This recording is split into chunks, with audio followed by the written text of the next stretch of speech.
ജീവിതം എന്ന മഹാപ്രതിഭാസത്തിന്റെ ആശയം ഒരു ചെറിയ നക്ഷൽ, വളരെ ചെറിയ സംക്ഷിപ്തമായി പഠിപ്പിച്ചു തരുന്ന ഒരു ഹദീസാണിത്. ആ യാത്രയിൽ നമ്മൾ ഒരുപാട് ആളുകളെ പരിചയപ്പെട്ടു. ഒരുപാട് റമദാനുകൾ, ഒരുപാട് റബീഉൽ അവ്വലുകൾ, ഒരുപാട് ബറാഅത്തിന്റെ രാവുകൾ, മുഹറം മാസത്തിന്റെ അശുറാഇന്റെയും തസ്വാഇന്റെയും ദിനരാത്രങ്ങളെ പരിചയപ്പെട്ടു. അതിൽ ഹജ്ജിന്റെ ദിവസങ്ങളെ പരിചയപ്പെട്ടു. അതിൽ റജബും ശഅബാനും ദുൽഹിജ്ജയും കടന്നുപോയി. ആ യാത്രയിൽ ഒരുപാട് സ്ഥലങ്ങൾ നാം സന്ദർശിച്ചു. അതിൽ മക്കയുണ്ട്, സ്വർഗലോകത്ത് നിന്ന് അല്ലാഹു ഇറക്കി കൊടുത്തയച്ച പരിശുദ്ധമായ ഹജറുൽ അസ്വദ് ഉണ്ട്. ആ പരിചയപ്പെട്ടു പോകുന്ന യാത്രയിൽ നാം എത്തിപ്പെട്ട പരിശുദ്ധങ്ങളായ സ്ഥലങ്ങളുണ്ട്. വിശുദ്ധ മദീനയുണ്ട്, മസ്ജിദുൽ അഖ്സയുണ്ട്, അവിടെ മിനായും മുസ്ദലിഫയും അറഫയും ഉണ്ട്. അവിടെ ഈ സ്ഥലങ്ങളും മുഹൂർത്തങ്ങളും എല്ലാം യാത്ര പറഞ്ഞു പോവാണ്. നാമും യാത്ര പറഞ്ഞു പോകുന്നവരാണ്. ശുദ്ധ റമദാൻ അതിന്റെ അവസാനത്തേക്ക് എത്തി നിൽക്കുകയാണ്. അതാക്കും ശഹ്റു റമദാൻ ശഹ്റുൽ ബറക, നിങ്ങൾക്ക് ബറക്കത്ത് അല്ലാഹു നൽകുന്ന ഒരു മാസം വന്നെത്തി എന്ന് ശഅബാനിന്റെ അവസാനത്തിൽ പ്രഭാഷണം ചെയ്തു റസൂലുള്ളാഹി സ്വല്ലല്ലാഹു അലൈഹി വസല്ലം. ബറക്കത്ത് എന്ന് പറഞ്ഞാൽ നമുക്ക് എത്രയാണോ ലഭ്യമായത്, ആ ലഭ്യമായതിനപ്പുറത്തേക്ക് കാര്യങ്ങൾ നടന്നു കാണുമ്പോഴാണ് ബറക്കത്ത് എന്ന് പറയാം. 100 രൂപയെ കയ്യിലുള്ളൂ, പക്ഷെ 1000 രൂപക്ക് നടക്കേണ്ട സംഗതി ഈ 100 രൂപ കൊണ്ട് നടന്നിട്ടുണ്ട്. അത് ബറക്കത്താണ്. 4 ആൾക്ക് കഴിക്കാനുള്ള ഭക്ഷണം ഉണ്ടാക്കി ഒരു 8-10 പേർ വന്ന് ഭക്ഷണം കഴിച്ചുപോയി. അവരൊക്കെ വളരെ സാറ്റിസ്ഫൈഡ്. അൽഹംദുലില്ലാ, ഈ ഭക്ഷണത്തിൽ ബറക്കത്തുണ്ട്. ഒരൽപ്പം അതിൽ ഒരുപാട് നന്മകൾ. ഫീഹി ലൈല ഖൈറുൻ മിൻ അൽഫി ശഹ്റിൻ. ആ മാസത്തിൽ അല്ലാഹു ഒരു രാവ് നിങ്ങൾക്ക് നൽകിയിരിക്കുന്നു. ഒരൊറ്റ രാത്രി. രാത്രി എന്ന് പറഞ്ഞാൽ few hours, 8-10 മണിക്കൂർ. ഹിയ ഖൈറുൻ മിൻ അൽഫി ശഹ്റിൻ. 1000 മാസങ്ങളെക്കാൾ പുണ്യമായ ഒരു രാവ് നിങ്ങൾക്ക് അല്ലാഹു അതിൽ നൽകിയിരിക്കുന്നു. ഈ പ്രഭാഷണമൊക്കെ ചെയ്ത് റമളാനിലേക്ക് പ്രവേശിച്ചു. ആദ്യത്തെയും രണ്ടാമത്തെയും 10 കഴിഞ്ഞു. 3-ാമത്തെ 10 അവസാനിക്കാൻ ഇനി മണിക്കൂറുകളാണ് ബാക്കി നിൽക്കുന്നത്. ഈ പരിശുദ്ധ മാസം യാത്ര ചോദിച്ചു പോവുകയാണ്. മനുഷ്യനൊന്നാകെ ഈ ലോകത്തോട് യാത്ര ചോദിച്ചു പോകേണ്ടവരാണ്. യത്ബഉൽ മയ്യിത 3. ശരീരത്തിൽ നിന്ന് അല്ലാഹു ആത്മാവിനെ പിടിച്ചെടുക്കുകയും ആ ശരീരത്തിന് മരണം സംഭവിക്കുകയും ചെയ്താൽ മയ്യത്തിന്റെ കൂടെ ഖബർ വരെ അനുഗമിക്കുന്ന 3 പേരുണ്ട്. അതിൽ ഒരാൾ കൂടെ നിൽക്കുകയും ബാക്കി 2 പേർ മടങ്ങി വരികയും ചെയ്യുമെന്ന് റസൂലുള്ളാഹി സ്വല്ലല്ലാഹു അലൈഹി വസല്ലം. യത്ബഉഹു അഹ്ലുഹു വമാലുഹു. യത്ബഉഹു അഹ്ലുഹു വമാലുഹു. ആ മയ്യത്തിന്റെ സമ്പാദ്യം മയ്യത്തിന്റെ കൂടെയുണ്ട്. ആ മയ്യത്തിന്റെ കുടുംബം, ഭാര്യയും മക്കളും, ഒരു പെണ്ണിനെ സംബന്ധിച്ചിടത്തോളം അവരുടെ ഭർത്താവും വീട്ടുകാരും ഒക്കെ കൂടെയുണ്ട്. വഅമലുഹു, കർമ്മങ്ങളും കൂടെയുണ്ട്. ഫയർജിഉ ഇസ്നാൻ വയബ്ഖാ വാഹിദ്. കർമ്മങ്ങളല്ലാതെ ബാക്കിയെല്ലാം തിരിച്ചു പോരും. ഭർത്താവിന്റെ കൂടെ മയ്യത്തിന്റെ കൂടെ ഖബറിൽ കിടക്കാൻ ഒരു പെണ്ണും ഒരുങ്ങാറില്ല. മരിച്ച ഭാര്യയുടെ കൂടെ ഖബറിൽ ഒരു ഭർത്താവും, ജീവനുള്ള ഒരു ഭർത്താവ് പോയി കിടക്കാറില്ല. എല്ലാവരും തിരിച്ചു പോരും. വയബ്ഖാ വാഹിദ്. ഒന്ന് മാത്രമാണ് അവശേഷിക്കുന്നത്. അമലുഹു, നമ്മളൊക്കെ ചെയ്തുകൊണ്ടിരുന്ന കർമ്മങ്ങൾ. നമ്മുടെ നോമ്പ്, നമ്മൾ സത്യം പറഞ്ഞത്, നമ്മൾ ആളുകളെ സഹായിച്ചത്, നമ്മൾ റിലീഫ് പ്രവർത്തനങ്ങൾ ചെയ്തത്, നമ്മൾ മറ്റുള്ളവർക്ക് വേണ്ടി പ്രാർത്ഥിച്ചു കൊടുത്തത്, നന്മ നമ്മൾ ചെയ്തത്, നന്മ പഠിപ്പിച്ചത്, സുന്നത്തുകൾ അനുസരിച്ച് ജീവിച്ചത്, ഈ കർമ്മങ്ങളെ ബാക്കിയുള്ളൂ. ബാക്കിയെല്ലാം തിരിച്ചു പോരും എന്ന് പരിശുദ്ധ റസൂലുള്ളാഹി സ്വല്ലല്ലാഹു അലൈഹി വസല്ലം. യാത്ര ചോദിക്കുമ്പോൾ നമ്മൾ ചിന്തിക്കേണ്ടത് ഇതാണ്: എൻ്റെ കൂടെ ആരാണ് ഇനി ബാക്കിയുള്ളത്? അസ്സലാമു അലൈക യാ ശഹ്റ റമദാൻ. പള്ളിയിലെ ഖതീബുമാർ മുഴുവനും ഇന്നലത്തെ ഖുതുബയിൽ അത് പറഞ്ഞു. റമദാൻ നിനക്ക് സലാം റമദാൻ. എത്ര പറയാൻ, ഇനിയൊരിക്കൽ കാണുമോ എന്നറിയില്ല. റമദാൻ 1000 മാസങ്ങളെക്കാൾ പുണ്യമായ ഒരു രാവുമായി നീ ഇനിയൊരിക്കൽ വരുമ്പോൾ ഞാനിവിടെ ഉണ്ടാകുമോ എന്നറിയില്ല. റമദാൻ. അസ്സലാമു അലൈക യാ ശഹ്റൽ ബറകതി വർ-റിദ്വാൻ. അല്ലാഹുവിന്റെ റഹ്മത്തും പുണ്യവും ഒക്കെ എമ്പാടും തന്നിരുന്ന നിമിഷങ്ങൾ നീ ഞങ്ങളോട് യാത്ര പറയാനല്ലേ. ഇനി കാണുമോ നമ്മൾ? ഇനി ഇവിടെ വെച്ച് കാണും. നിനക്ക് സലാം റമദാൻ, നിനക്ക് സലാം. അല്ലാഹുമ്മ തസല്ലംഹു മിന്ന വസല്ലിം റമദാന ലനാ വസല്ലിംഹു ലനാ സാലിമീന ഗാനിമീൻ. അല്ലാഹുവേ, ഈ റമദാൻ യാത്ര ചോദിക്കുമ്പോൾ അതിന്റെ സർവ്വ പുണ്യങ്ങളും നേടിയെടുത്തവരായി നീ ഞങ്ങളെ മാറ്റിത്തരയണമേ എന്ന് പ്രാർത്ഥിക്കണം. അല്ലാഹു അങ്ങനെ ആക്കി തരുമാറാകട്ടെ. അല്ലാതെ റമദാൻ കേവലം ഒരാഘോഷ പരിപാടിയല്ല. ടെക്സ്റ്റൈൽസുകാരൊക്കെ എഴുതി വെക്കുന്ന റമദാൻ പെരുന്നാൾ ആശംസകൾ. ഈ റമദാൻ എന്ന് പറഞ്ഞത് പെരുന്നാളാണെന്ന് കാണുന്നവർ വിചാരിക്കുക. ഈ ക്ഷേത്രങ്ങൾക്കൊക്കെ പല പെരുന്നാളുണ്ടാവും. റമദാൻ പെരുന്നാൾ ആശംസകൾ അങ്ങനെ വായിച്ചു പോകുമെന്ന് പേടിയിട്ട് കോമിട്ടിട്ടില്ലെങ്കിൽ റമദാൻ സ്പേസ് കോമിട്ടിട്ട് റമദാനും പെരുന്നാളും ഒക്കെ ഇപ്പം തന്നെ ആശംസിക്കുകയാണ്. എന്താ ആശംസ? ഷോപ്പിങ്ങിന്റെ ആശംസയാണ് നമുക്ക് വേണ്ടത്. അല്ല, മഗ്ഫിറ, പാപമോചനത്തിൻ്റെത്, പാപങ്ങൾ പൊറുക്കപ്പെട്ട് കിട്ടുന്നതിൻ്റെത്, ദോഷങ്ങൾ പൊറുക്കപ്പെട്ട് കിട്ടണം, ശുദ്ധിയാവണം, ശ്വസിക്കാൻ ഓക്സിജനും കഴിക്കാൻ ഭക്ഷണവും ഒക്കെ സംവിധാനിച്ച അള്ളാഹുവിനോട്, ആ പടച്ച തമ്പുരാൻ നമ്മെ തൃപ്തിപ്പെടുന്നൊരവസ്ഥ, അള്ളാഹു നമ്മെ സന്തോഷിക്കുന്നൊരവസ്ഥ. റളിയല്ലാഹു അൻഹും വറളൂ അൻഹു ذلك لمن خشي ربه. അല്ലാഹു അവരെ തൃപ്തിപ്പെട്ടിരിക്കുന്നു. റളിയല്ലാഹു അൻഹും വറളൂ അൻഹു, അവർ അല്ലാഹുവിലും തൃപ്തിപ്പെട്ടിരിക്കുന്നു. ذلك لمن خشي ربه. ഈ സംതൃപ്തി അല്ലാഹു നൽകുന്നത് ലിമൻ ഖശിയ റബ്ബഹു, തന്റെ രക്ഷിതാവിനെ ആരാണോ പേടിച്ചത് അവർക്കാണ്. പേടിക്കുക എന്ന് പറഞ്ഞാൽ തെറ്റ് സംഭവിക്കുമ്പോൾ പേടിക്കണം, തെറ്റ് സംഭവിക്കുമോ എന്ന് പേടിക്കണം, അള്ളാഹുവിന്റെ കാരുണ്യത്തിൽ പ്രതീക്ഷിക്കണം.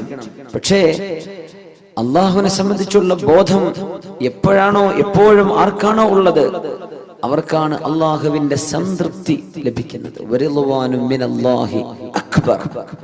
അള്ളാഹു നൽകുന്ന ഈ സംതൃപ്തിയാണ് ഏറ്റവും വലിയ അനുഗ്രഹം. പടച്ചവൻ എന്നിൽ സംതൃപ്തനാണ്. വിഷമങ്ങൾ വന്നാലും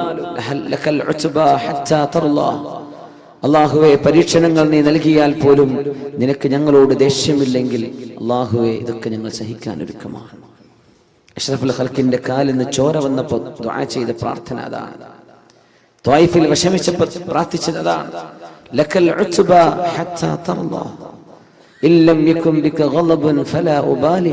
അല്ലാഹുവേ, നിനക്കെന്നോട് ദേഷ്യമില്ലെങ്കിൽ ഈ വേദനയൊക്കെ ഞാൻ സഹിച്ചോളാം റബ്ബേ. നീ എന്നോട് കുപിതനല്ലെങ്കിൽ, നിനക്കെന്നോട് ഇഷ്ടമാണെങ്കിൽ ഈ വേദനകളെല്ലാം ഞാൻ സഹിച്ചോളാം. അല്ലാഹ്, നീ എന്നോട് ദേഷ്യപ്പെടരുത് കേട്ടോ, നീ എന്നോട് ദേഷ്യപ്പെടരുത്. ഈ അള്ളാഹുവിന്റെ മർളാത്ത്, അള്ളാഹുവിന്റെ തൃപ്തി പരിശുദ്ധ റമദാൻ കഴിഞ്ഞു പോകുമ്പോൾ നമുക്ക് ലഭിച്ചിട്ടുണ്ടോ? മനസ്സിനുള്ളിലേക്ക് വരുന്നുണ്ടോ എന്റെ റബ്ബ് എന്നോട് പൊരുത്തപ്പെട്ടിരിക്കണം? മനസ്സിനുള്ളിലേക്ക് വരുന്നുണ്ടോ എന്റെ റബ്ബ് എന്നിൽ സംതൃപ്തനായിരിക്കണം? മനസ്സിനുള്ളിലേക്ക് ഒരാഗ്രഹം വരുന്നുണ്ടോ എന്റെ റബ്ബിനെ കാണാൻ എനിക്ക് കൊതിയുണ്ട്? മൻ ഹബ്ബ ലിഖാഅ അല്ലാഹി അഹബ്ബ അല്ലാഹു ലിഖാഅഹ വമൻ കരിഹ ലിഖാഅ അല്ലാഹി കരിഹ അല്ലാഹു ലിഖാഅഹ. മൻ അഹബ്ബ ലിഖാഅ അല്ലാഹ്, അല്ലാഹുവിനെ കാണണമെന്ന് ആരൊക്കെയാണോ കൊതിക്കുന്നത്, അഹബ്ബ അല്ലാഹു ലിഖാഅഹു, അവരെ കാണാൻ അല്ലാഹു കൊതിക്കും. ആരാണോ അല്ലാഹുവിനെ കാണാൻ കൊതിക്കുന്നത് അവരെ കാണാൻ അല്ലാഹുവിന് കൊതിയുണ്ട്. വമൻ കരിഹ ലിഖാഅ അല്ലാഹി കരിഹ അല്ലാഹു ലിഖാഅഹ, അല്ലാഹുവിനെ കണ്ടുമുട്ടാൻ ആരാണോ വെറുക്കുന്നത് അവരെ കാണാൻ അല്ലാഹുവിനും വെറുപ്പാണെന്ന് റസൂലുള്ളാഹി സ്വല്ലല്ലാഹു അലൈഹി വസല്ലം.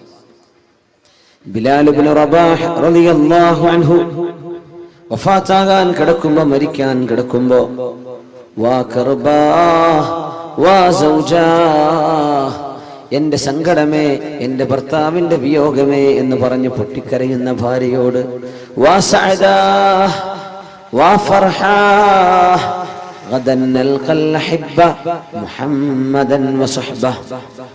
എന്തിന് പെണ്ണെ നീ കരയണം? ഭർത്താവ് പറഞ്ഞു കൊടുക്കുക ഭാര്യയോട്, നീ എന്തിനായി കരയുന്നത്? നാളെയാണ് നമ്മൾ പ്രിയപ്പെട്ട സുഹൃത്തുക്കളെ കാണാൻ പോകുന്നത്. നാളെയാണ് ഞാൻ മരിച്ചാൽ ഞാൻ എന്റെ കൂട്ടുകാരെ കാണാൻ പോവുകയാണ്. മുഹമ്മദൻ വസഹ്ബ, മുഹമ്മദ് നബി തങ്ങളെയും അവിടുത്തെ സ്വഹാബികളെയും കാണാൻ പോകുന്ന പോക്കല്ലേ ഞാൻ ഈ പോകുന്നത്. എന്തിനാ നീ കരയുന്നത്? എനിക്ക് കരയാൻ തോന്നുന്നില്ല. ബിലാൽ ഇബ്നു റബാഹ് റളിയല്ലാഹു അൻഹു, മൻ അഹബ്ബ ലിഖാ അല്ലാഹ്, എന്റെ റബ്ബിനെ കാണാൻ എനിക്ക് കൊതിയുണ്ടെന്ന് ആഗ്രഹിക്കുന്നവരെ അവരെ കാണാൻ അല്ലാഹുവിന് കൊതിയുണ്ട്. ഇത് പറഞ്ഞപ്പോ ആയിഷ റളിയല്ലാഹു അൻഹ പറഞ്ഞു, അല്ലാഹുവിന്റെ റസൂലേ, കുല്ലുനാ നക്റഹുൽ മൗത്ത്, ഞങ്ങൾക്കൊക്കെ മരിക്കൽ വെറുപ്പാണല്ലോ നബിയേ. ഞങ്ങൾക്കൊക്കെ അത് വെറുപ്പാണല്ലോ, ഞങ്ങൾക്കൊക്കെ അത് വെറുപ്പാണല്ലോ നബിയേ. പിന്നെ എങ്ങനെ അള്ളാഹുവിനെ കാണാൻ ഇഷ്ടപ്പെടാൻ ഞങ്ങൾക്ക് എങ്ങനെ കഴിയും? ഞങ്ങൾക്ക് മരിക്കാൻ ഇഷ്ടമല്ലല്ലോ. ആയിഷ ബീവി, അത് സ്വാഭാവികമാണ്. മരണം എല്ലാവർക്കും വെറുപ്പുണ്ട്. പക്ഷേ മരണം ആസന്നമാകുന്ന നേരത്ത് സത്യവിശ്വാസികൾക്ക് അള്ളാഹു സുബ്ഹാനഹു വ തആല അള്ളാഹുവിന്റെ പ്രത്യേകമായ മാലാഖമാരെ അയച്ചു കൊടുക്കുകയും സ്വർഗത്തിന്റെ ഫോട്ടോ, സ്വർഗത്തിന്റെ പിക്ചർ, കാണാൻ പോകുന്ന അനുഭവിക്കാൻ പോകുന്ന ലോകത്തിന്റെ ഒരു മിനിയേച്ചർ അള്ളാഹു മരിക്കാനിരിക്കുന്ന ആളുകൾക്ക് കാണിച്ചു കൊടുക്കുമ്പോൾ ഞാൻ അങ്ങോട്ട് വരാൻ ഒരുക്കമാണ്, ഞാൻ അങ്ങോട്ട് വന്നോട്ടെ എന്ന് ചോദിക്കുന്ന ഒരു നേരത്ത് ഇങ്ങോട്ട് വന്നോളൂ എന്ന് അള്ളാഹു പറയുമെന്നാണ് ഈ ഹദീസിന്റെ സാരം എന്ന് അഷ്റഫുൽ ഖൽഖ് റസൂലുള്ളാഹി സ്വല്ലല്ലാഹു അലൈഹി വസല്ലം. ദുനിയാവിന്ന് വിട പറയാൻ തുടങ്ങുമ്പോൾ നമ്മുടെ സെൻസുകളൊക്കെ ഈ കാണുന്ന ലിമിറ്റുകളൊക്കെ ഭേദിച്ചുകൊണ്ട് വർക്ക് ചെയ്യാൻ തുടങ്ങുന്ന നമുക്ക് മാലാഖമാരെ കാണാൻ പറ്റുന്നില്ല. പക്ഷെ മരിക്കാൻ കിടക്കുന്ന മനുഷ്യന് മലക്കുകളെ കാണാൻ പറ്റുന്ന, മരിക്കിച്ച് കഴിഞ്ഞാൽ തന്നെ കാണും, മരണത്തിന് മുമ്പ് തന്നെ കാണാൻ തുടങ്ങും. മരണത്തിന് മുമ്പ് കാണുന്ന, ഏകദേശം മരണത്തോടടുത്ത് കഴിഞ്ഞാൽ നമ്മുടെ സെൻസുകൾ, നമ്മുടെ സെൻസറി ഫാക്കൽറ്റി, ഇതിന്റെയൊക്കെ ഡൈമെൻഷൻസ്, അതിന്റെയൊക്കെ പരിധികളൊക്കെ വർദ്ധിക്കുകയാണ്. പിന്നെ കാണാൻ പറ്റാത്തൊക്കെ കാണാൻ തുടങ്ങും. സ്വർഗം കണ്ടുകൊണ്ട് പോകുന്നവരുണ്ട്, നരകം കണ്ടുപോകുന്നവരുണ്ട്. അള്ളാഹു കാത്തുരക്ഷിക്കുമാറാകട്ടെ. യുസബ്ബിതുല്ലാഹു അല്ലദീന ആമനൂ ബിൽഖൗലി സാബിതി ഫിൽ ഹയാത്തി ദുനിയ വഫിൽ ആഖിറഹ. അള്ളാഹു പറഞ്ഞ പോലെ ജീവിക്കുന്ന ആളുകളെ ഈ ലോകത്തും നാളെ പരലോകത്തും അള്ളാഹു പിടിച്ചു നിർത്തും. യുസബ്ബിത്, സബാത്ത്, സ്റ്റെബിലിറ്റി അള്ളാഹു നൽകും. ഒരിക്കലും അൺഷേക്കബിൾ ഫെയ്ത്ത്, അനങ്ങാത്ത ആടിയുലയാത്ത വിശ്വാസം അല്ലാഹു നൽകും. ലല്ലദീന ആമനൂ, സത്യവിശ്വാസികൾക്ക്. അല്ലാഹു നമുക്കൊക്കെ ഭാഗ്യം നൽകട്ടെ. ആമീൻ യാ റബ്ബൽ ആലമീൻ. വലിയ ബേജാറിലാണ് നമ്മുടെയൊക്കെ ജീവിതം. അല്ലാഹുവിന്റെ ഹബീബിന്റെ ശരീരത്തിൽ ഏതാനും ചില രോമങ്ങൾ നരച്ചു കണ്ടപ്പോ മഹാനായ സിദ്ദീഖുൽ അക്ബർ റളിയല്ലാഹു അൻഹു പറഞ്ഞു, അജ്ജല ഇലൈക ശൈബു യാ റസൂലല്ലാഹ്, നബിയെ അങ്ങേക്ക് പെട്ടെന്ന് നര ബാധിച്ചുവല്ലോ റസൂലേ സ്വല്ലല്ലാഹു അലൈഹി വസല്ലം. അന്ന് അറബികൾക്ക് സ്വാഭാവികമായും നരബാധ തുടങ്ങുന്ന പ്രായം 70 വയസ്സ് മുതലാണ്. ഹബീബായ തങ്ങൾക്ക് മദീനയിൽ എത്തുമ്പോഴേക്കും നരച്ചിട്ടുണ്ട്. അജ്ജല ഇലൈഹി ശൈബ്, തങ്ങളെക്കാൾ പ്രായമുള്ള എല്ലാവരും ആർക്കും നരച്ചിട്ടില്ല. സിദ്ദീഖ് തങ്ങൾ ഇത് കണ്ടുകൊണ്ട് ചോദിച്ചു, അജ്ജല ഇലൈക ശൈബു യാ റസൂലല്ലാഹ്, നബിയെ നിങ്ങൾക്ക് എന്തേ ഇങ്ങനെ സംഭവിക്കാൻ കാരണം? തങ്ങൾ പറഞ്ഞ വാക്കെന്താ അറിയോ? ശയ്യബത്നി ഹൂദുൻ വ അഖവാതുഹാ. സൂറത്ത് ഹൂദും, ഹൂദ് സൂറത്തും അതിന്റെ പരിസരത്തുള്ള സൂറത്തുകളും ഒക്കെയാണ് എനിക്ക് ഇങ്ങനെ നിരവരാൻ കാരണമെന്ന് റസൂലുള്ളാഹി സ്വല്ലല്ലാഹു അലൈഹി വസല്ലം. ഈ സൂറത്തിന്റെ ആശയങ്ങൾ കേട്ടപ്പോഴാണ് എനിക്ക് ഇങ്ങനെ വന്നത്. ഇബ്നു അബ്ബാസ് റളിയല്ലാഹു അൻഹു ചോദിച്ചു, നബിയെ മാ ശയ്യബക മിൻ ഹൂദിൻ വ അഖവാതിഹാ, മാ ശയ്യബക മിൻ ഹൂദിൻ വ അഖവാതിഹാ, സൂറത്ത് ഹൂദിൽ നിന്നും അതിന്റെ അടുത്തുള്ള സൂറകളിൽ നിന്നും അങ്ങയെ നിരബാധിപ്പിക്കാൻ മാത്രം വിഷമിപ്പിച്ച വാക്കുകൾ എന്താണ് നബിയെ? ഖൗലുഹു തആല ഫസ്തഖിം കമാ ഉമിർത്, നബിയെ നിങ്ങളോട് എങ്ങനെയാണോ നേരെ നിൽക്കാൻ പറഞ്ഞത് അങ്ങനെ നേരെ നിൽക്കണം കേട്ടോ. ഫസ്തഖിം കമാ ഉമിർത്, നിങ്ങളോട് എങ്ങനെയാണോ നേർവഴിയിൽ നിൽക്കാൻ ഞാൻ പറഞ്ഞത്, ലവലേശം വഴി തെറ്റാതെ നിങ്ങൾ നേർവഴിയിൽ നിൽക്കണമെന്ന അള്ളാഹുവിന്റെ വചനം ഉൾക്കൊള്ളപ്പോൾ, അതിനെ സംബന്ധിച്ച് ചിന്തിച്ചപ്പോൾ എനിക്ക് പേടി വന്നതാണെന്ന് അഷ്റഫുൽ ഖൽഖ് റസൂലുള്ളാഹി സ്വല്ലല്ലാഹു അലൈഹി വസല്ലം. ഞാൻ എങ്ങനെയാ പറഞ്ഞത്? അങ്ങനെ നേർവഴിക്ക് ജീവിക്കണം കേട്ടോ. നമ്മളിതൊക്കെ അങ്ങ് ഓതിപ്പോകുന്നുണ്ട് വളരെ കൂളായിട്ട്, നമുക്കൊരു പേടിയും തോന്നിയിട്ടില്ല, നമ്മളൊന്നും ആലോചിച്ചിട്ടില്ല. ഞാൻ പറഞ്ഞ പോലെ ജീവിക്കണം കേട്ടോ, പറഞ്ഞ പോലെ ജീവിക്കണം. അതാ വാക്കിന്റെ അർത്ഥം. അതെനിക്ക് സാധ്യമാകുമോ? അത് അള്ളാഹു ഉദ്ദേശിച്ച പോലെ ഞാൻ ആയിട്ടുണ്ടോ? ആര് ചിന്തിക്കുക? റസൂലുള്ളാഹി സ്വല്ലല്ലാഹു അലൈഹി വസല്ലം മഅസൂമല്ലേ, പാപ സുരക്ഷിതരല്ലേ നബി? നിബിതങ്ങൾക്ക് പാപങ്ങളില്ലല്ലോ.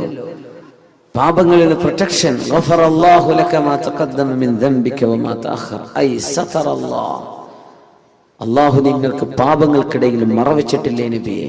അങ്ങനത്തെ നബിയല്ലേ, നിങ്ങൾ എന്തിനാ പേടിക്കുന്നത്? പക്ഷെ ഹബീബിന് പേടിയാണ്. നമ്മൾ എന്തൊരു ധൈര്യത്തിലാണെന്നറിയാം. സ്വഹാബത്തിന് ധൈര്യം കിട്ടിയിട്ടില്ല. സ്വർഗത്തിലേക്ക് പോകുമെന്ന് പറഞ്ഞാൽ പോലും സ്വഹാബികൾക്ക് ധൈര്യമായിട്ടില്ല. ഹുദൈഫത്ത് റളിയല്ലാഹു അൻഹു സാഹിബു സിദ്ദി റസൂലില്ലാഹ്, അല്ലാഹുവിന്റെ റസൂലിന്റെ സ്വകാര്യതകൾ അറിഞ്ഞിരുന്ന സ്വഹാബിയാണ്. സീക്രട്ടുകൾ, സെക്രട്ടറി എന്ന് പറഞ്ഞതിന്റെ അർത്ഥം അതാണ്. സെക്രട്ടറി എന്ന് പറഞ്ഞാൽ എന്താ? സീക്രട്ടുകൾ സൂക്ഷിക്കുന്ന ആള്, കുറെ രഹസ്യങ്ങളൊക്കെ സൂക്ഷിക്കുന്ന ആൾക്കാണ് നമ്മൾ സെക്രട്ടറി എന്ന് പറയാം. ഹബീബിന്റെ സെക്രട്ടറിയാണ് മഹാനായ ഹുദൈഫത്ത് റളിയല്ലാഹു തആല അൻഹു. മദീനയിലെ കപടവിശ്വാസികളുടെ പേരുകൾ എന്തൊക്കെയാണെന്ന് വിവരം കൊടുത്തു അല്ലാഹുവിന്റെ റസൂലിന് സ്വല്ലല്ലാഹു അലൈഹി വസല്ലം. അല്ലാഹുവിന്റെ വിവരം കൊടുത്തു. മദീനയിൽ അല്ലാഹുവിന്റെ റസൂലിന്റെ കൂടെ നിസ്കരിക്കാൻ പള്ളിയിലേക്ക് വരുന്ന ചില ആളുകൾ, അവരുടെ ഉള്ളിൽ ഇസ്ലാമിനോടുള്ള സ്നേഹമില്ല. അവരുടെ ഉള്ളിൽ ഏകനായ അല്ലാഹുവാണ് ഈ ലോകത്തെ പടച്ചവൻ എന്ന വിശ്വാസമില്ല. പക്ഷേ എന്തോ ചില ലാഭം കിട്ടാൻ വേണ്ടി നബിയോടുകൂടെ നിസ്കരിക്കാൻ വരും. യുദ്ധത്തിന് ചിലപ്പോൾ പോകും. എങ്ങാണ്ടും നാശം സംഭവിക്കുന്ന കണ്ടാൽ ഒരു പിന്തിരിഞ്ഞോടും. അങ്ങനത്തെ കുറച്ച് ആൾക്കാരുണ്ട്. ഇവരുടെ പേര് വിവരം അല്ലാഹു അറിയിച്ചു കൊടുത്തു അഷ്റഫുൽ ഖൽഖിന് സ്വല്ലല്ലാഹു അലൈഹി വസല്ലം. ഒരു ലിസ്റ്റ്, 20 ആളുകളുടെ പേരുകൾ. ഇവരൊക്കെ നബിയെ മുനാഫിക്കുകളാണ്, കപടവിശ്വാസികളാണ്.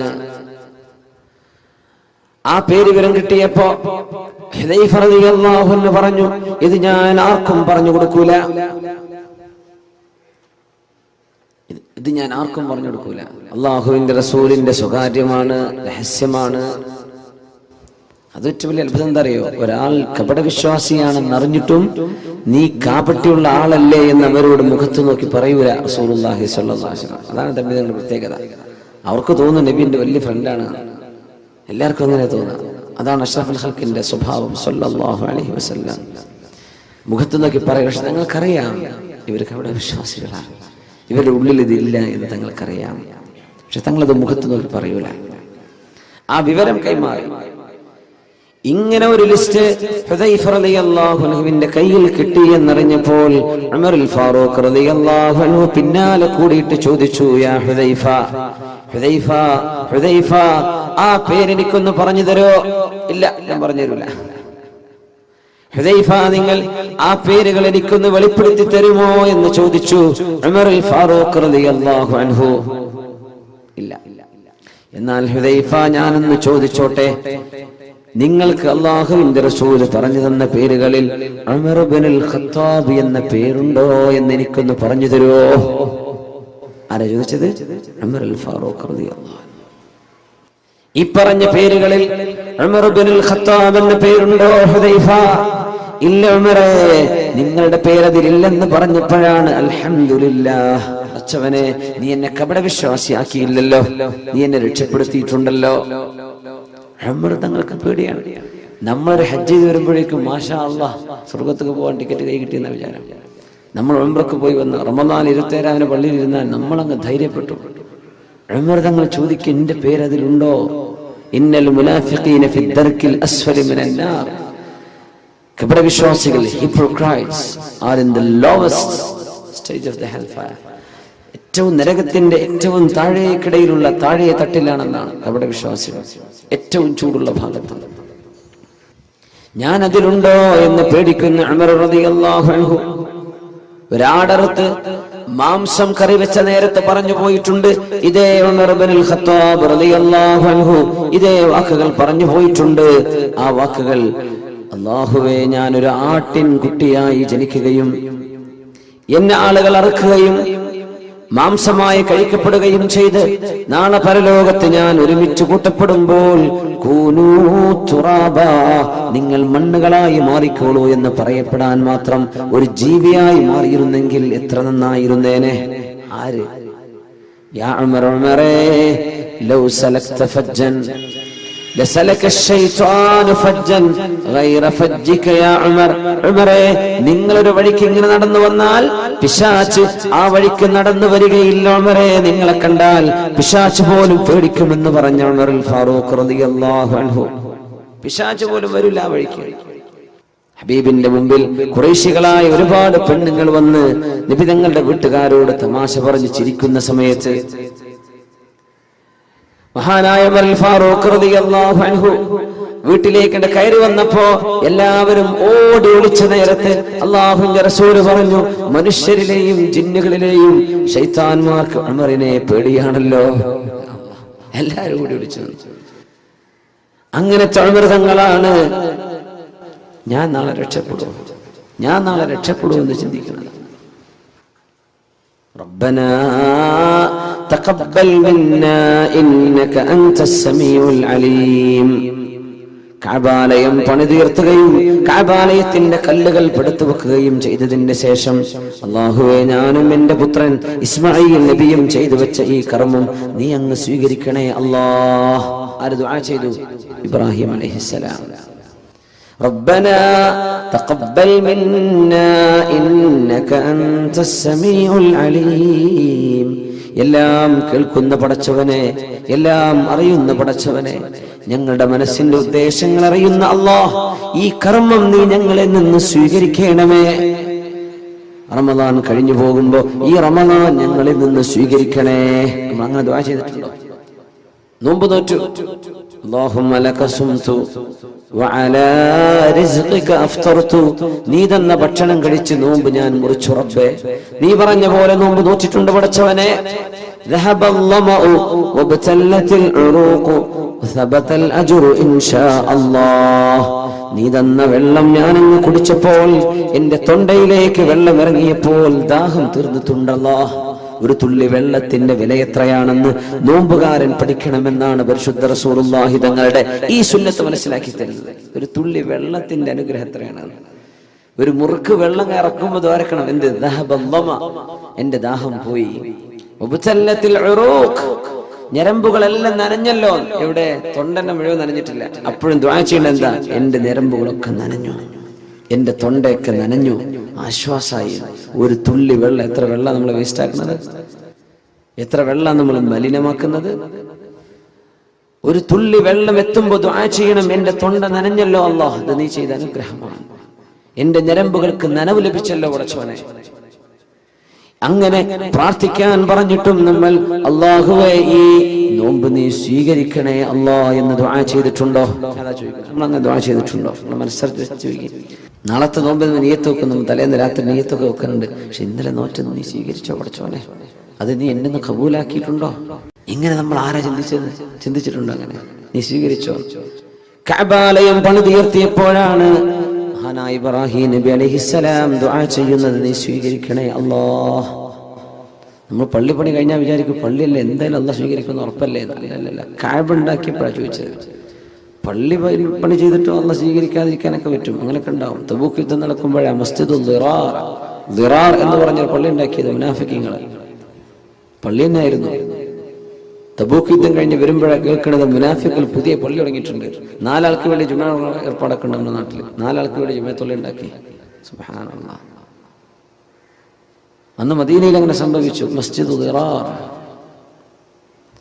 ഏറ്റവും വലിയ രസം എന്താ അറിയോ? ഉദ്ഘാടനത്തിന് നമ്മൾ തങ്ങന്മാരെ വിളിക്കൂലേ, പണക്കട സയ്യിദന്മാരെ വരട്ടെ, അള്ളാഹിന്റെ റസൂലിനെ വിളിച്ചു ഉദ്ഘാടനത്തിന്. ഉണ്ടാക്കിയതാരാ? പച്ചക്കാഫിർ മുനാഫിഖുകൾ ഉണ്ടാക്കിയ പള്ളിക്ക് ഉദ്ഘാടനത്തിന് നബിയെ വിളിച്ചു. അള്ളാഹു ആയത്തിറക്കി, പറ്റൂല നബിയെ, ലാ തഖും ഫീഹി അബദാ ലമസ്ജിദുൻ ഉസ്സിസ അലാ തഖ്വാ മിൻ അവ്വൽ യൗമിൻ അഹഖു അൻ തഖൂമ ഫീഹി ഫീഹി റിജാലുൻ യുഹിബ്ബൂന അൻ യതതഹറു വല്ലാഹു യുഹിബ്ബുൽ മുത്തഹിരീൻ.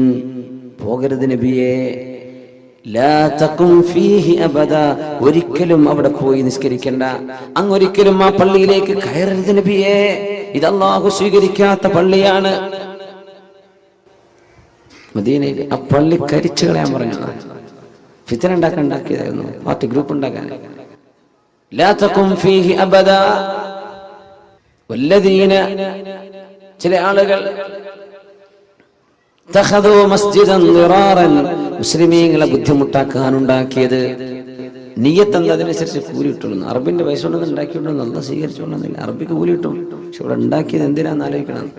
ഏത് വിഷയം അങ്ങനെയാണ്.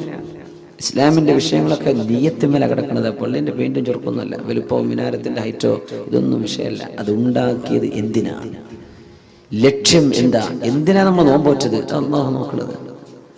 എന്തിനു നമ്മളിത് ചെയ്തത്, എന്തിനു നമ്മൾ ഉംറ ചെയ്തു, എന്തിനു നമ്മൾ സത്യം പറഞ്ഞ് ജീവിക്കുന്നു, എന്തിനു നമ്മൾ ആളുകളെ വഞ്ചിക്കാതെ ജീവിക്കുന്നു, എന്താ നമ്മുടെ ലക്ഷ്യം.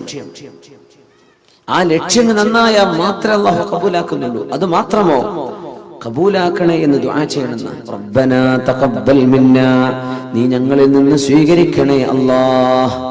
ഇനി അത് ദുആ ഇറക്കേണ്ട സമയമാണ്. പരിശുദ്ധ റമദാൻ യാത്ര പറഞ്ഞു പോവുകയാണ്. ഞാനിനി വരുമോ എന്നറിയില്ല, ഞാൻ വരുമ്പോൾ നിങ്ങൾ ഉണ്ടാകുമോ എന്നറിയില്ലെന്ന് റമദാൻ ഇങ്ങനെ പറയുന്ന പോലെ ഞാൻ പോവാണ്. റബ്ബനാ, അല്ലാഹുവേ, തഖബ്ബൽ മിന്നാ, നീ ഞങ്ങളിൽ നിന്ന് സ്വീകരിക്കണേ എന്ന് ദുആ ചെയ്യാൻ പഠിപ്പിച്ചു അല്ലാഹുവിന്റെ റസൂലിന്റെ വല്ലിപ്പയായ ഇബ്രാഹിം നബി അലൈഹിസ്സലാം. കഅബ ഉണ്ടാക്കിയപ്പോഴാണ് ദുആ ഇരുന്നത്. അതിൽ ഏറ്റവും വലിയ അത്ഭുതം, കഅബ ഉണ്ടാക്കി പിന്നെ എന്തിനാ ദ്വാരക്കേണ്ടത്? കഅബ അല്ലാഹുവിന്റെ, അല്ലാഹ് ഉണ്ടാക്കാൻ പറഞ്ഞു. അല്ലാഹു കൊണ്ടുവന്നത് ഇബ്രാഹിം നബിയെ ഫലസ്തീനിൽ നിന്ന് മക്കയിലേക്ക്, കുറെ മലകളുടെ ഇടയിൽ. എവിടെയാണ് കഅബ എന്നറിയോ? ഇല്ല. കുറെ കാക്കകളെ പറഞ്ഞു വെച്ചു. ആ കാക്കകളെ കാണുമ്പോൾ നോക്കണം താഴേക്ക്, അവിടെ ഉറുമ്പുണ്ടാകും. അടയാളങ്ങൾ പറഞ്ഞെടുത്തു, മേഘം ഇറക്കി കൊടുത്തു. അതിന്റെ ഒക്കെ പരിസരത്ത് തപ്പി നോക്കിയാൽ ഒരു ഫൗണ്ടേഷൻ കാണും. അതിനടുത്തേക്ക് കഅബാലയത്തിന്റെ ചുമരുകൾ എന്ന്.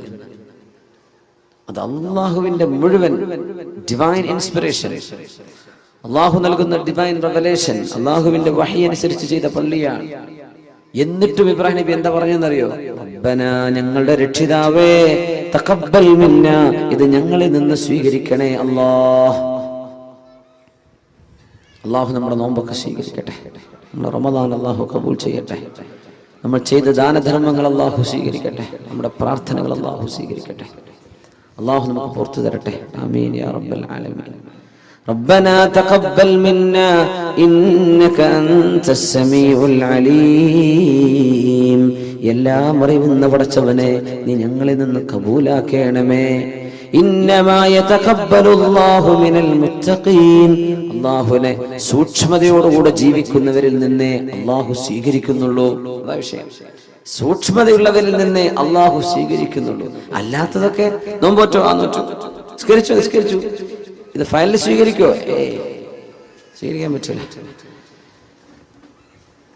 നമുക്ക് പരിഗണിക്കാൻ പറ്റൂല, പരിഗണക്കിന് എടുക്കൂല. സംഭവമൊക്കെ നിസ്കരിച്ചു. അല്ലാഹു ചില ആളുകളെ സംബന്ധിച്ച് പറഞ്ഞു അർത്ഥങ്ങൾ,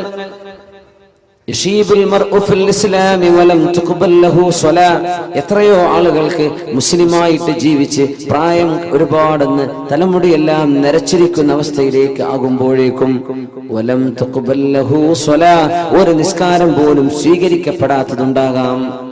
ഒരുപാട് കാലം നിസ്കരിച്ചിട്ടുണ്ട്, അല്ലാഹു സ്വീകരിച്ചത് ഒന്നുപോലും ചിലപ്പോൾ ഉണ്ടാവില്ല. ഇന്നമാ യതഖബ്ബലുല്ലാഹു മിനൽ മുത്തഖീൻ, അല്ലാഹുവിനെ ഭയപ്പെടുന്നവരിൽ നിന്നേ അല്ലാഹു തആല അമലുകൾ സ്വീകരിക്കുന്നുള്ളൂ. സ്വീകാര്യത, അല്ലാഹു അമലുകൾ, കർമ്മങ്ങൾ സ്വീകരിക്കുന്നത് അല്ലാഹുവിന്റെ മഹദായ ഫളല. ഇഖ്ലാസ് എന്ന് പറയുന്ന സംഗതി ഉണ്ടല്ലോ, ഞാൻ ഇഖ്ലാസോടുകൂടെ പറയാണ്, അങ്ങനെ പറയാൻ പാടില്ല എന്നാണ് ഞാൻ പറയണമെന്ന് പറഞ്ഞാൽ മതി. ഇഖ്ലാസ് പടച്ചവനെ മാത്രമേ അറിയുള്ളൂ. വളരെ ആത്മാർത്ഥമായിട്ട് പ്രവർത്തിക്കുന്ന ആൾ അങ്ങനെയല്ല, ദീനിന് വേണ്ടി പ്രവർത്തിക്കുന്ന ആളാണ്. ആത്മാർത്ഥത ഉണ്ടോ ഇല്ലേ, അത് അല്ലാഹുവിന് മാത്രമേ അറിയുള്ളൂ. മലക്കുകൾക്ക് എഴുതി വെക്കാൻ പറ്റാത്ത സംഗതിയാണ് ഇഖ്ലാസ്. മലക്കുകൾക്ക് എഴുതി വെക്കാൻ കിട്ടൂല. നമ്മൾ 10 രൂപ കൊടുത്തു, ആ കൊടുത്തത് പത്രത്തിലെ ഫോട്ടോ വരാനാ. നമ്മുടെ മലബാർ വാർത്തയിലോ ഉത്തരദേശത്തിലോ ഏതെങ്കിലും ഒരു പത്രത്തിൽ ഫോട്ടോ വരെ നമ്മളെ കൊടുക്കണത്, അതിനെ കവറൊക്കെ ഉണ്ടാക്കി കുറച്ച് പൈസ ഒക്കെ ചെലവാക്കിയത്. പൈസ കൊടുത്തുക സംഭാവന ചെയ്തിട്ടുണ്ടെന്ന് മലക്കുകൾ രേഖപ്പെടുത്തും. റമദാൻ മാസം 28 അന്ന് വൈകുന്നേര സമയം ഇതാ ഒരു സംഭാവന ചെയ്തിട്ടുണ്ട്, ഫുലാൻ ഇബ്നു ഫുലാൻ. നാളെ അള്ളാഹു എടുത്തിട്ട് ചോദിക്കുന്ന, നീ ചെയ്തത് ഇതിനല്ലേ? അതവിടെ കഴിഞ്ഞു, അവിടെ പ്രിന്റ് ചെയ്ത് വന്നു, ആൾക്കാരൊക്കെ വായിച്ചു, ഇനി ഇവിടെ ഒന്നുമില്ല. എന്തുകൊണ്ട് മലക്കുകൾ അത് എഴുതി വെച്ചു എന്നാണ്? മലക്കുകൾക്ക് അറിയൂല മനസ്സിന്റെ ഉള്ളിൽ നിയ്യത്ത് എന്താണ്, അത് അള്ളാഹുവിന് മാത്രമേ അറിയൂ. അതുകൊണ്ടാണ് ഒരാളും എനിക്ക് ഇഖ്ലാസ് ഉണ്ട് എന്ന് പറയരുതെന്ന് പറയാൻ കാരണം. പറയണ്ട, അവിടെ ഉണ്ടായാൽ മതി, പറയേണ്ട ആവശ്യമില്ല.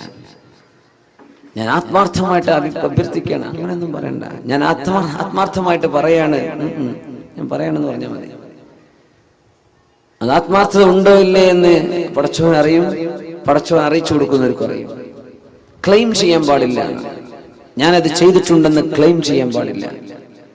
ഞാൻ ആത്മാർത്ഥമായിട്ടാണ്. നമുക്ക് ആർക്കും അറിയില്ല, ഒരു മനുഷ്യനും അറിയാൻ പറ്റില്ല.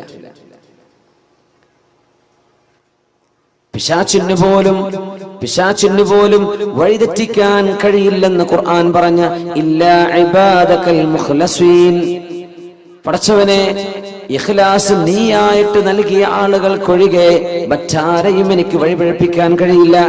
അവിടെ മുഖ്ല എന്നാണ്, മുഖ്ലി എന്നല്ല.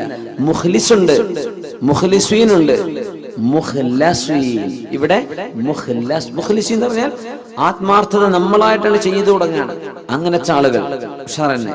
മുഖ്ലസ്, അള്ളാഹു അവർക്ക് ആത്മാർത്ഥത ഇറക്കി കൊടുത്തിട്ടുണ്ട്. അങ്ങനത്തെ അത് വലിയ ഭാഗ്യവാന്മാരാണ്. കർമ്മങ്ങളിൽ അള്ളാഹുവിന് വേണ്ടി ചെയ്യുന്നവർ, അള്ളാഹുവിന് വേണ്ടി കർമ്മം ചെയ്തവർ, എന്റെ റബ്ബനിക്ക് കൂലി തരണം എന്ന് ആഗ്രഹിച്ച് ചെയ്തവർ.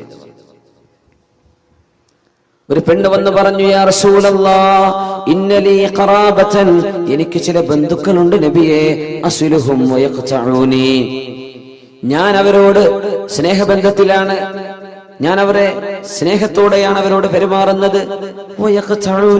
അവരെന്നോട് വിഷമുള്ളതേ പറയൂ, ഞാൻ അവരോട് അടുക്കണമെന്നാ നോക്കുന്നത്, അവരെന്നോട് അകലാനാണ് ശ്രമിക്കുന്നത് നബിയെ.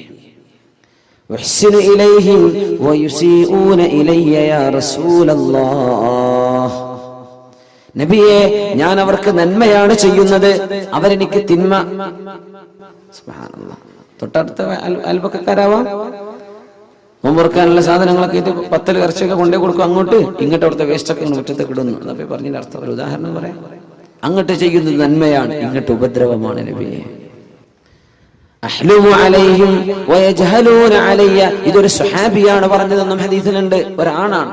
നബിയെ, ഞാൻ അവരോട് ബുദ്ധി ഉപയോഗിച്ചുകൊണ്ടാണ് പെരുമാറുന്നത്, ക്ഷമയോടുകൂടെയാണ് പെരുമാറുന്നത്, അവരാണെങ്കിലോ വിവരക്കേട് എന്നോട് കാണിക്കുന്നുണ്ട് നബിയെ, ഞാൻ എന്ത് ചെയ്യണം? നമ്മളാണെങ്കിൽ ഇപ്പൊ എന്താ ചെയ്യാം? ഈ പരാതി പോയി പറയാൻ നോക്കോ? ഉസ്താദന്മാരോട് പോയി ചോദിക്കാൻ നോക്കോ? നമ്മൾ തീരുമാനം എടുത്ത് കഴിഞ്ഞിട്ടുണ്ടാവും. അപ്പോഴേക്കും ഹബീബായ റസൂലുള്ളാഹി സ്വല്ലല്ലാഹു അലൈഹി വസല്ലം തങ്ങൾ പറഞ്ഞു, ലാ യസാലു, നിങ്ങൾ ചെയ്ത പോലെ തന്നെ തുടരുക, നിങ്ങൾ ചെയ്യുന്ന നന്മ തുടർന്നു കൊണ്ടേയിരിക്കുക. ലാ യസാലു ലക മിനല്ലാഹി മുഹീർ മാ ദുംത, നിങ്ങൾ ഇങ്ങനെ ചെയ്തുകൊണ്ടിരിക്കെ അല്ലാഹുവിൽ നിന്ന് സഹായം നിങ്ങൾക്ക് അല്ലാഹു നൽകിക്കൊണ്ടിരിക്കും. ഇൻ കാന കമാ ഖുൽത് ഫകഅന്നമാ തുസിഫുഹുൽ മല്ല, നിങ്ങൾ അവർക്ക് വെണ്ണീർ തീറ്റിക്കുന്നതിന് തുല്യമാണത്. നിങ്ങൾ കൊടുക്കുന്ന നന്മ അവർക്ക് പരിപോഷണം കിട്ടുന്നില്ല. ഭക്ഷണത്തിന് പകരം വെണ്ണീർ തിന്നുന്ന പോലെയാണ്. അതല്ല, അവർക്ക് നരകം തീ കിട്ടാൻ മാത്രം ശിക്ഷയുള്ള അത്രയും ഗുരുതരമായ തെറ്റാണ് അവർ നിങ്ങളോട് ചെയ്തുകൊണ്ടിരിക്കുന്നത്. നിങ്ങൾ അങ്ങോട്ട് നല്ല നിലക്ക് പെരുമാറിക്കോ. എന്തേ? നിങ്ങൾ ചെയ്യുന്ന പ്രവർത്തനം എന്തിനാ? അള്ളാഹുവിൽ നിന്ന് കൂലി കിട്ടാനാ. അല്ലാതെ ഭക്ഷണം കൊടുക്കുമ്പോഴേക്കും അവരെ കാണുമ്പോൾ ചിരിക്കണം, അതിനല്ല. നമ്മൾക്ക് അവർ കുറച്ച് ഇഫ്താർ കിറ്റ് കൊണ്ടുപോയി കൊടുത്തു, പിന്നെ നമ്മൾ വരുമ്പോൾ എഴുന്നേറ്റിക്കണം. നോ നോ നോ നോ, അതിനൊന്നും ചെയ്യണ്ടേ, അതൊക്കെ വേസ്റ്റായി പോകും, പൈസ ഒക്കെ നഷ്ടപ്പെടും. നമ്മൾ ചെയ്യുന്നത് അള്ളാഹുവിൽ നിന്ന് കൂലി കിട്ടാനാണ്. അവരിങ്ങോട്ട് പെരുമാറുന്നത് മോശമാണ്, എന്നിട്ടും റബ്ബേ ഞാൻ അവരോട് ചെയ്യുന്ന നന്മ നീ എനിക്ക് കൂലി തരാനാണ്. മഹദി ആയിഷത്തു സിദ്ദീഖ റളിയല്ലാഹു അൻഹ, നബി തങ്ങളുടെ പുന്നാര ഭാര്യയല്ലേ, സിദ്ദീഖിന്റെ പുന്നാര മോൾ ആയിഷത്തു സിദ്ദീഖ, ആയിഷ ബിൻതു സിദ്ദീഖ് അസ്സുദ്ദീഖത്തു, ആയിഷത്തു സിദ്ദീഖ റളിയല്ലാഹു അൻഹയെ സംബന്ധിച്ച് കപടവിശ്വാസികളായ ആളുകൾ അള്ളാഹുവിന്റെ റസൂലിന്റെ കുടുംബത്തെ അപമാനപ്പെടുത്തുന്ന വാർത്തകൾ പറഞ്ഞു വരുത്തിയപ്പോ സിദ്ദീഖ് റളിയല്ലാഹു അൻഹു ചെലവ് പുലർത്തുന്ന സഹായം ചെയ്തിരുന്ന തന്റെ അമ്മായിയുടെ മകൻ മിസ്തഹ് ഇബ്നു ഉസാസ റളിയല്ലാഹു അൻഹു എന്ന പാവമായ ഒരു സ്വഹാബി, ആ സ്വഹാബിക്ക് ജീവിക്കാനുള്ള വക കൊടുക്കുന്നത് ആരാണ്? സിദ്ദീഖ് റളിയല്ലാഹു അൻഹു ആണ്. ആയിഷ ബീവി റളിയല്ലാഹു അൻഹയെ സംബന്ധിച്ചും സഫ്വാൻ ഇബ്നു മുഅത്തിൽ റളിയല്ലാഹു അൻഹുവിനെ കുറിച്ചും വേണ്ടാത്തത് പറയാൻ പാടില്ലാത്തത് കപടവിശ്വാസികൾ പറഞ്ഞു വരുത്തിയപ്പോൾ ആ വാക്കുകൾ ഏറ്റുപറഞ്ഞു പോയി. ചില ആളുകൾ ഏറ്റുപറഞ്ഞു അതിൽ പെട്ടുപോയിട്ടുണ്ട്. ഹംന ബിൻതു ജഹ്ഷ് റളിയല്ലാഹു അൻഹ അതിൽ പെട്ടുപോയിട്ടുണ്ട്. ഹസ്സാൻ ഇബ്നു സാബിത്ത് റളിയല്ലാഹു അൻഹു അതിൽ പെട്ടുപോയിട്ടുണ്ട്. ഈ സ്വഹാബി മഹാനായ അബൂബക്കർ സിദ്ദീഖ് റളിയല്ലാഹു അൻഹുവിന്റെ അമ്മായിയുടെ മകൻ മിസ്തഹ് ഇബ്നു ഉസാസ,